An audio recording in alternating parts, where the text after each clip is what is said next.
जब जब धर्म की हानि होती है और अधर्म बढ़ने लगता है तो इस धरती पर भगवान भोलेनाथ स्वयं अवतार लेते हैं। ठीक उसी प्रकार 2013 में घटी केदारनाथ घाटी में यह घटना हमें संदेश देती है कि पृथ्वी लोक पर कितना हाहाकार। आज हम बात करेंगे उत्तराखंड राज्य के एक 4 धाम से जाने माने वाला धाम बाबा केदारनाथ में जो 2013 में जो त्रासदी हुई थी। इस घटना में न जाने कितनों ने अपने परिवार वालों को खोया, कितनों ने अपनों को खोया, और इस बाढ़ का जो मुख्य कारण था वो क्या था। तो आइए, नमस्कार, प्रणाम, पहला क्या हाल चाल है। तो कुमाऊं घाटी से मैं गणेश सिंह मेहता आ गया हूँ एक नए एपिसोड के साथ। तो आज हम बात करेंगे 2013 केदारनाथ आपदा, जो कि उत्तराखंड धार्मिक क्षेत्र में क्यों ये आपदा आई थी, इसके बारे में आज हम चर्चा करेंगे इस वीडियो के माध्यम से। क्या उत्तराखंड राज्य देवभूमि में अधर्म का प्रकोप बढ़ने लग गया था? क्यों भगवान भोलेनाथ को इस धरती में आने के लिए बार बार उनको परेशान किया जा रहा था? तो चलिए आज उस रात्रि की बात करते हैं जिसमें हजारों, सैकड़ों और करोड़ों लोगों ने अपनी जान की बलि दी थी, और वह घटना आज के इतिहास के पन्नों में एक खौफनाक और दर्दनाक घटना थी। तारीख थी 14 मई 2013। हर वर्ष की भांति इस वर्ष भी कपाट खुल चुके थे। सुबह प्रातःकालीन विधि विधान द्वारा बाबा केदारनाथ की धाम खुल चुके थे। 1 महीने इस धाम को खुले हुए थे और अचानक से यह खौफनाक और दर्दनाक घटना सामने आती।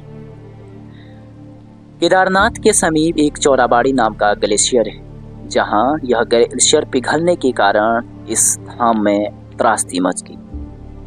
क्यों पृथ्वी लोक पर इतना अधर्म बढ़ चुका था कि धर्म की हानि होते जा रही थी और अधर्म पाप बढ़ने लग गया था। क्यों सैकड़ों लोगों ने अपनी जान की बलि इस धाम में गंवाई थी? क्यों एक पुजारी वहां विद्यमान रहे थे? तो चलिए जानते हैं उस खबर की ओर। 14 मई 2013 को जब बाबा केदारनाथ धाम के कपाट खुले, उसके पश्चात 2-3 दिनों तक लगातार तेज बारिश हुई। तत्पश्चात इस पर कोई प्रभाव नहीं पड़ा। 1 महीने तक लाखों सैकड़ों लोगों की भीड़ इस केदारनाथ धाम के दर्शन के लिए पहुंची।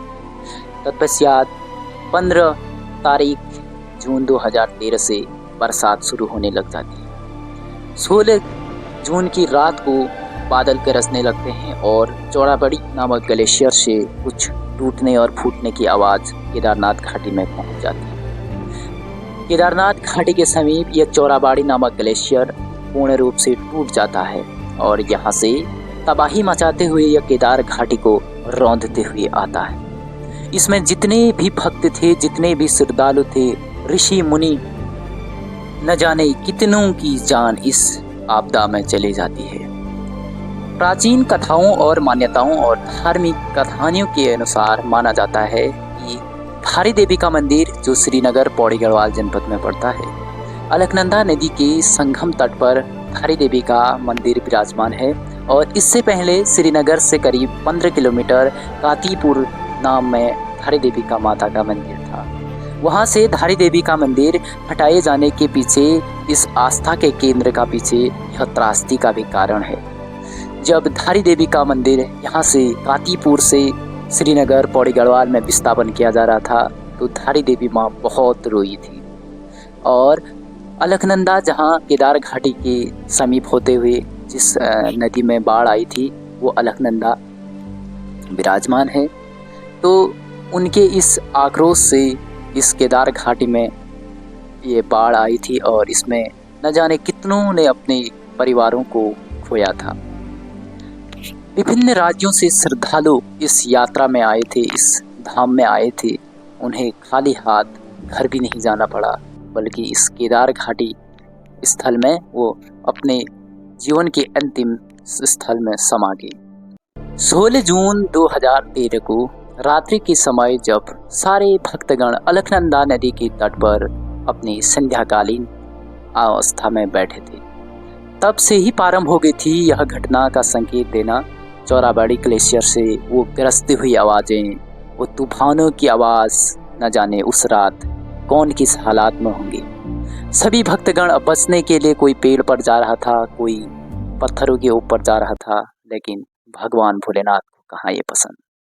क्योंकि जब इतना पाप बढ़ गया था, इतना धर्म की हानि होने लगी थी, तो उस केदारनाथ घाटी के समीप केदारनाथ मंदिर के पीछे एक भीमशिला नामक पत्थर आ जाता है और उस पत्थर से बाईं ओर यह नदी कट जाती है, जिसमें मंदिर और मंदिर में विराजमान पुजारी सेब रहते हैं।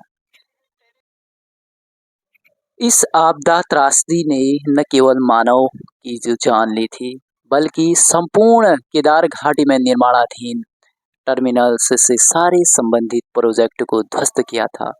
खाली उस समय 2013 में एक मंदिर ही मंदिर बच गया था, जिसका निर्माण 2013 के तहत भारतीय सरकार द्वारा इसका निर्माण करके आज के इस दौर में तो बहुत ही बढ़िया बन चुका है।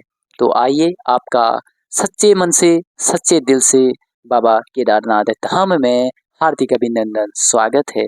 जय भोले बाबा, जय केदारनाथ धाम।